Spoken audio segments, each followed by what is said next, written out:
Many people think America can't build hypercars because a lot of these American hypercars have been forgotten over time, but once they were legends. In this video, we're taking a look at hypercars that were once iconic, but slowly faded away. If you're ready, let's get started.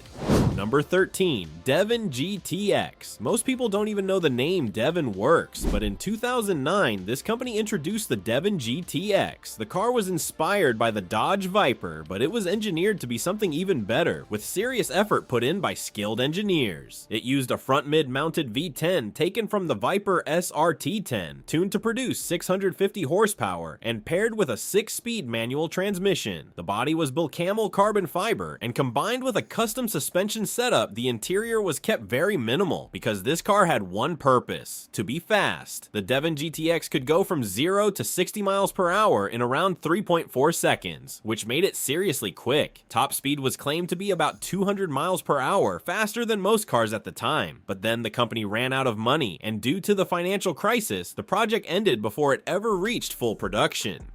Number 12. Falcon F7. In 2012, the Falcon F7 was created by former Ford designer Jeff Lemke, who, along with a small team, built a mid-engine supercar from scratch. The F7 used a 7.0-liter LS7 V8, basically the same engine as the Corvette Z06, producing 620 horsepower and 585 pound-feet of torque. It could hit 0 to 60 miles per hour in about 3.3 seconds, with a top speed between 190 and 200 miles per hour, which is incredible for such a small-scale project. The body was built camel carbon fiber with an aluminum and carbon fiber monocoque chassis and suspension components made from billet aluminum. Instead of launching big, Lemke sold the first car with a lifetime warranty and promised continuous updates throughout ownership. Was that crazy? Maybe, but they still managed to build 7 cars. The Falcon F7 never got the recognition it deserved, but now we've brought it back into the spotlight. And before we move on, don't forget to subscribe so you don't miss future videos. Let's keep going. Number 11, Mosler MT900S. Warren Mosler was an economist, not a traditional car designer or engineer, just someone from Florida who decided to build a supercar, and most people still don't even know who he is. The MT900S started with an ultra-light carbon fiber monocoque, weighing under 1,090 kilograms in its simplest form. The naturally aspirated version used a 7.0-liter LS7 V8, producing 435 horsepower, while supercharged versions pushed that number to 600 horsepower or more. Mosler didn't just build the car, he raced it. The MT900 competed in the American Le Mans series, the Rolex 24 at Daytona, and circuits across Europe, often performing impressively against much bigger brands. 0 to 60 miles per hour times were in the high 2 to low 3-second range, and people who saw the car absolutely loved it. Still, the MT900S remained mostly unknown, living quietly in Florida and recognized only by a small group of true enthusiasts. Number 10, Panoz Esperante GTR1 road car. Don Panoz built his Le Mans ambitions around a crazy idea: put the engine in front of the front axle, wrap it in carbon fiber, and somehow make it faster than the competition. It sounds insane, but he was serious about it. The GTR1 race car, powered by a front-mounted 6.0-liter Ford V8, producing over 600 horsepower, competed at Le Mans in 1997 and 1998 against brands like McLaren and Porsche. But Panoz didn't stop there. He wanted road versions too. The street-legal GTR1 kept the same extreme layout, massive front mid-engine placement, dramatic bodywork, and a stance that looked glued to the ground. It was technically road legal, but in reality, almost impossible to drive anywhere other than a track. Only a handful were ever made, and despite how insane it was, almost nobody even knew this car existed. Number 9, Saleen S7 Twin Turbo. Steve Saleen built his reputation through Mustangs, and thanks to that reputation, people trusted him, and he gained the resources to do something much bigger: build a mid-engine American supercar from scratch. And that car would go on to become a legend. The Saleen S7 first came out in 2000 with a naturally aspirated 7.0-liter Ford V8, producing 550 horsepower. Even in that form, it was already ahead of its competition, but Saleen didn't stop there. there. By 2005, they added twin turbos, pushing the output to 750 horsepower. Some later versions were even claimed to reach 1,000 horsepower with additional tuning. In twin turbo form, it could go from 0 to 60 miles per hour in just 2.8 seconds. Top speed was around 248 miles per hour, which is still insane even today. The body was built camel carbon fiber, the aerodynamics produced real downforce, and the interior was focused and purposeful. Everything about the car was built for performance. By any objective standard, the S7 twin turbo was one of the greatest hypercars of its era. American built, American designed, and capable of outperforming almost everything Europe had at the time.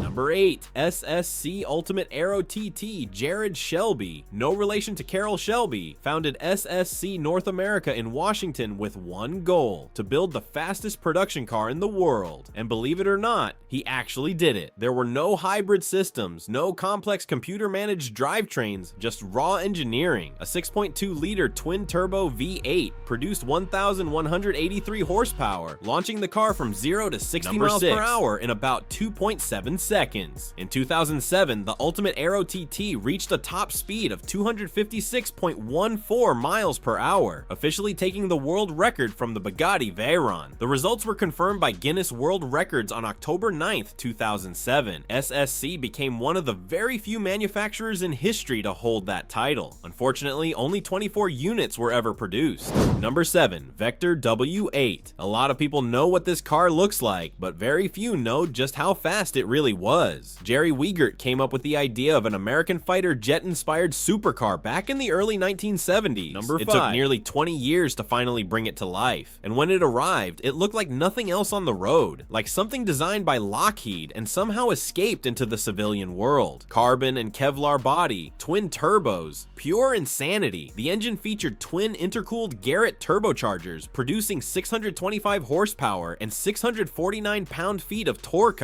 with some setups reportedly reaching up to 1,200 horsepower. The Vector W8 could go from 0 to 60 miles per hour in about 4.2 seconds and had a top speed of around 219 miles per hour. At the time, it outperformed many exotic supercars and was considered one of the fastest production cars in the world. Only the McLaren F1 could truly surpass it. Just 17 customer cars and 2 prototypes were ever built. 19 cars, and today it's almost forgotten. Number 6, SSC Tuatara. The story of the Tuatara is a perfect example of how one bad moment can overshadow years of hard work. SSC North America spent years developing the successor to the Ultimate Aero, a car powered by a hand-built 5.9-liter twin-turbo V8, producing 1,350 horsepower on pump gas and up to 1,750 horsepower on E85. It was wrapped in a carbon fiber body designed purely for aerodynamic efficiency. When it debuted in 2020, it was claimed to have reached 331 miles per hour, which would have made it the fastest car in the world. But when the footage was analyzed, GPS data didn't match up, and SSC's credibility took a massive hit overnight. Later, verified runs showed a real top speed of around 176 miles per hour, approximately 282 miles per hour, which is still one of the fastest officially recorded speeds for a production car. Even so, because of the controversy, many people chose to ignore the car entirely.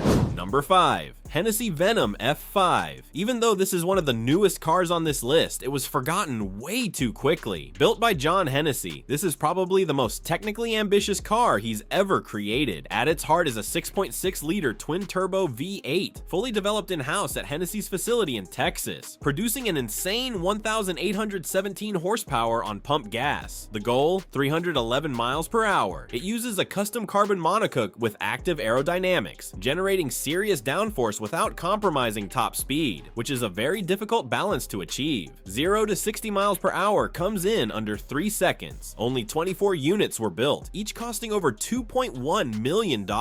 And yet, when people talk about hypercars, they mention Bugatti, then Koenigsegg, and the Venom F5 only comes up when someone remembers America exists. That's exactly why it's on this list. Number 4, Zinger 21. C. Kevin Zinger is an engineer who looked at how supercars are built and decided everything about it was wrong. The Zinger 21C is one of his most impressive creations. It's a hypercar built using AI designed and 3D printed structural components, making it lighter and stronger than what traditional manufacturing could ever achieve. Power comes from a 2.88-liter twin-turbo V8 mounted behind the cockpit, producing 950 horsepower, plus 2 electric motors at the front, adding another 290 horsepower, for a total of 1,250 horsepower. 0 to 60 miles per hour, 1.9 seconds top speed, approximately 253 miles per hour. The entire body is custom carbon fiber, and every structural node was designed by algorithms and printed in titanium. Only 21 units were made, and somehow it's already fading into the background. Number 3. Rezvani Beast Alpha X Blackbird. Rezvani Motors operates completely outside the mainstream automotive world, and that's exactly what makes them interesting. The Beast Alpha X Blackbird represents the extreme edge of what they're capable of. Built on a carbon fiber monocoque derived from the Ariel Atom platform, it weighs under 820 kilograms, which is insanely light. Then they added a supercharged V8, producing over 700 horsepower. Design-wise, it's far more aggressive than most cars, heavily inspired by fighter jets, with sharp aerodynamic surfaces. Some people love it, others don't. Personally, I think it's a bit too aggressive. But what do you think? Let me know in the comments. Number 2. Hennessey Venom GT. In 2014, the Hennessey Venom GT pulled off one of the wildest moments in automotive history. At the Kennedy Space Center runway, driver Brian Smith pushed the 1,244 horsepower twin-turbo 7.0-liter V8 to over 270 miles per hour, making it the fastest speed ever recorded by a production car at the time. The car was based on a heavily modified Lotus Exige chassis and weighed just 1,244 kilograms. Even more insane, this car went from 0 to 200 miles per hour in just 14.51 seconds, which is still one of the fastest acceleration runs ever recorded. Only 13 units were built, and somehow, even after just 10 years, a lot of people have already forgotten it. Number 1. Vector M12. For the Vector M12, they took a Lamborghini Diablo powertrain and placed it into a heavily revised version of the W8's body. The engine was a 5.7-liter V12 from Lamborghini, the same unit used in the Diablo 5T at the time, producing 492 horsepower. The Vector M12 could go from 0 to 60 miles per hour in about 4.2 seconds, with a top speed of around 189 miles per hour. The body kept most of the W8's fighter jet-inspired design, sharp wedge shape, dramatic aerodynamic lines, but with some subtle updates. The interior was also revised with more traditional materials. Around 14 units were built before Megatech's financial situation collapsed, and Vector shut down for the second and final time.